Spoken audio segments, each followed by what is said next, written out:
It's and Oddworld.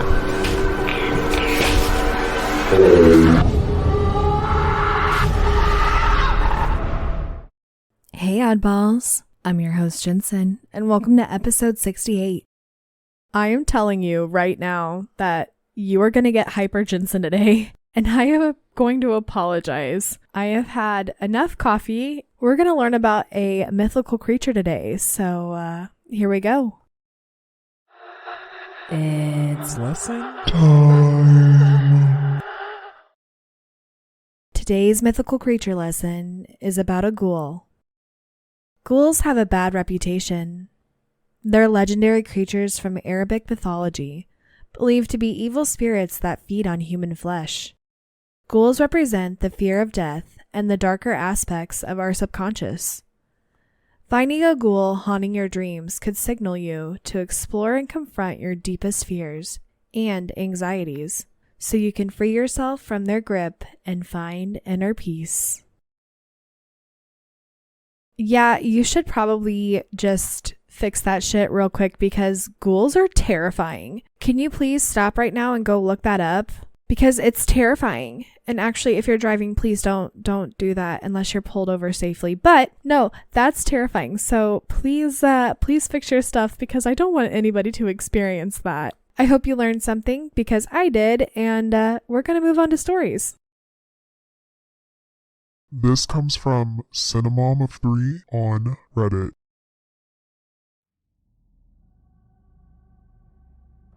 When my daughter N was 2.5 years old, I noticed she was getting more creative with her imagination.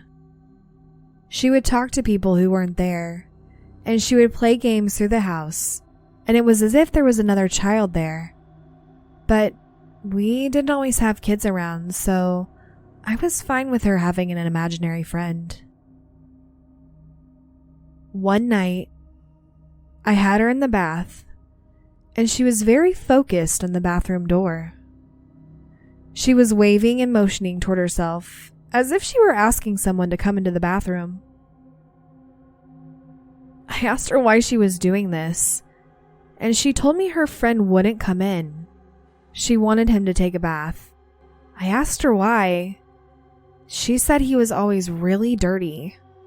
I asked her who this little boy was, and she told me she didn't know his name. But he lives here too, and he says where he sleeps is cold and wet, and he hates it. I told her it's okay. Maybe he will take a bath later. I got her out of the shower and put her in her jammies. She immediately went to the living room couch and opened a Sesame Street book and started telling her invisible friend all about Big Bird, Bert, and Ernie. Her dad shrugged this off, but it made me wonder where she came up with all of that. I told my mother-in-law about what happened at bath time, and she made me call the person who we were renting our home from.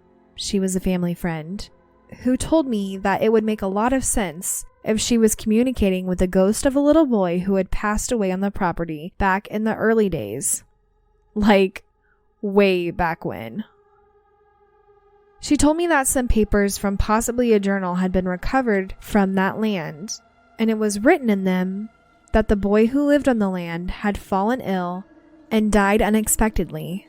The family, for unknown reasons, put the boy in the well, and she knew this to be true because human bones had been recovered from that well some 20 years prior.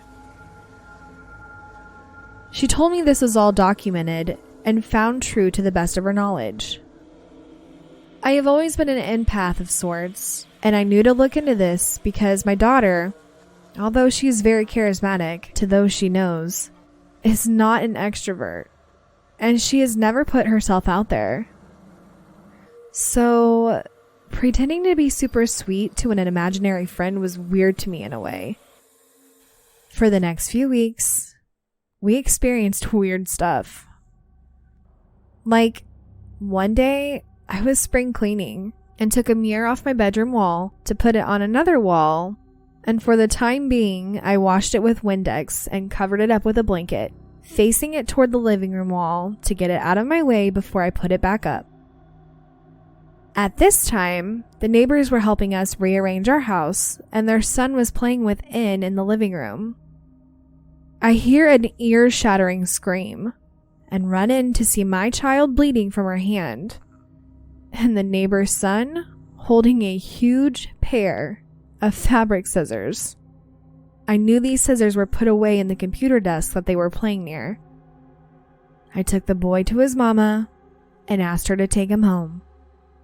She asked him where the scissors came from, and he said the other boy told him where they were. When I went back and picked this mirror up and uncovered it, there was a little footprint in the bottom left corner of the mirror. I compared it to my daughter's footprint and the neighbor's kid's foot, and it just wasn't the right size for either kid from what I could tell. And the mirror never got moved by anyone else. I would try to wash that footprint off several times after that, and it never came off. Other things happened as well. Like, I would hear N playing in her room, and I could swear I heard someone talking or laughing with her. But when I would go to the room to check on her, it stops. Things would go missing for a few days, and then appear right where I knew they originally were. My animals wouldn't go into the upper level of my house, and sometimes wouldn't go near N, even though N would never hurt a living thing.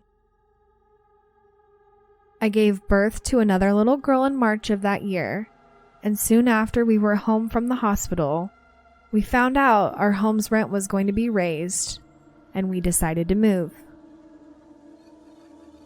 We had a friend who rented her mobile home out to us, and we lived there for a few months where we had more activity. My younger daughter E was just an infant, and I had her bassinet put up in between my side of the bed and the wall in my room. We had a sweet 3-legged pitty named Sammy, who attached himself to E and slept at the foot of our bed to guard her bassinet while she slept. I also always slept with my hand on the bassinet, so I could feel her if she started waking up or if she stopped breathing. For several nights in a row, I would wake up to the bassinet rocking up and down along the side of my bed. This shook me at first, but I realized fairly quickly that our little spirit was probably doing it. So I finally just asked him to stop and told him that he can play when she gets up, and it stopped, and it never happened again. A close high school friend came around a lot, and I told her all about the little boy, but she didn't believe me. One day, N is running around the house with her little pink princess ball, and she says, "Aunt Kay, watch my friend." She tossed the ball down the hall, and for a few long minutes, nothing happened. But eventually the ball starts slowly rolling back toward N from the bedroom at the end of the hall. Kay was then freaked out, but thankfully it didn't scare her enough to stop coming around. One day we had a bad storm, and our electricity went out. As we were waiting that day to have it come back on, we got a knock at the door, and it was an electrician company worker telling us that the power pole to our house had fallen. He said we couldn't stay there for safety reasons, so I called my mom who lived close, and he gave the girls and me a ride over. My family stayed there until we were able to get an apartment a couple towns over. On that first night, everything changed for me when it came to this boy, and I learned my lesson about inviting things that follow my family. We were all sleeping in my mom's living room. E and I were lying on the couch, and N was on a blow-up mattress with her dad on the floor. E was very riled up and wouldn't go to sleep. She was around 9 months old at the time, and she had pulled herself up over the arm of the couch so she could see down the hallway. I kept trying over and over to pull her down and make her lay down, but she kept getting herself up. She even began pointing and saying, "Bo." Finally, after fighting her to lay down for far too long, I patted her bottom to show my assertion. She began crying when suddenly I felt a terrifying rumble in the floor next to the couch where my head would lay for the night, and a cold burst of air hit the back of my neck. Their father even felt this and shot up, asking who was running through the room at 11 p.m. I freaked out. I grabbed Dee and ran to my mom's bedroom. I was streaming tears while I told my mom what had just happened.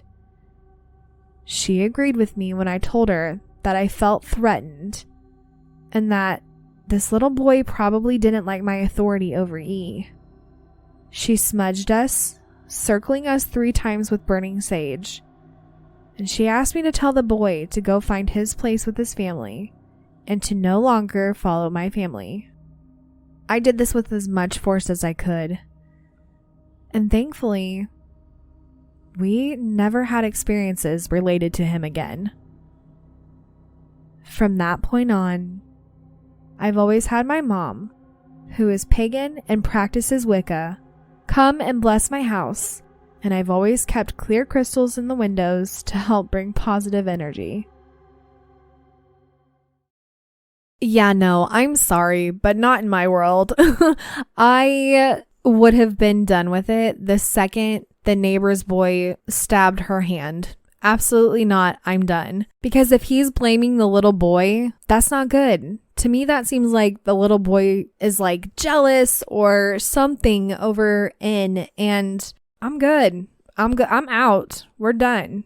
Bye-bye. Bye-bye, boy. Imaginary friends are so freaking scary because like while they could be sweet, no, just like no, I'm sorry, no. I know that spirits on the other side like need friends or whatever, but they don't need them that bad to where they're going to follow you to every house. I don't know. I just don't like it. That's all. I just really don't like it. So if you've had an imaginary friend, let me know. And we're going to move on to the next story. This comes from JawRush34 on Reddit. I really don't believe in the supernatural. But when I tell you when this happened, my heart dropped. When I still lived in the Philippines, my sister and I shared a room on the 2nd floor. At the time, my aunt went out to run errands, so it was just my sister and me at home. We shared a room, and we were just hanging out in there with the door closed. While we were talking, there was a sudden, frantic knocking on our room door. You know how you become familiar with the way your family members knock? This knock didn't sound familiar at all. The knocks were quick. As much as I wanted to think that my aunt was already back, something made me think otherwise. My sister and I looked at each other because we knew deep inside something felt off. She slowly walked to the door to open it, and behold, no one was fucking there. It happened twice. Literally no one was fucking home, and to this day, I still have no explanation for what happened. Okay, absolutely not. Why do spirits feel the need to frantically knock on the door just to scare the shit out of you, I guess? I mean, you could run with so many different theories on this. Like, let's break it down to who this spirit is. How did they die? Did they die by, like, running away and frantically knocking on a bunch of people's doors because something was after them? Or are they just an asshole spirit on the other side, just knocking on your door? Like, I'm not going to get into all the details. I've had too much coffee and my brain is wired. So if you want something like that where I just spout off theories for the rest of the freaking episode, I can do that. But I'm not going to do that here because I want to know what your theories are. And I want to know, have you had an experience like this? Because if you have, let me know. If you've had an imaginary friend or anything like that at all, any paranormal story, I'm here for it. Let me know what it is. And I hope you enjoyed today's episode, and well, it's an odd world after all. Oddballs, go follow us on It's an Odd World After All podcast on Instagram and Facebook.